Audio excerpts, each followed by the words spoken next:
Hello friends, in this video we intend to go through the steps of funding the account using ERC20 Tether together, step by step.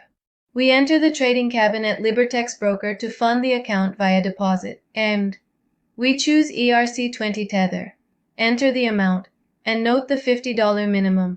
The payment address is single use, so it can't be reused for future deposits. You can copy or scan the funding address using the QR code. Please note that the minimum amount that can be paid through ERC20 Tether is $50 and the address you receive from the broker. For the payment is a one-time use address, meaning you won't be able to use this address for future deposits.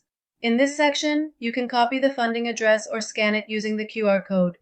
In this section, you can copy the funding address or scan it using the QR code.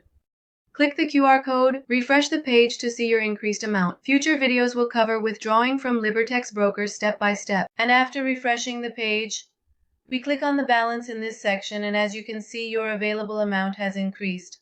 In future videos, we will walk you through how to withdraw money from your Libertex Broker account step by step. Wishing you success and profitability.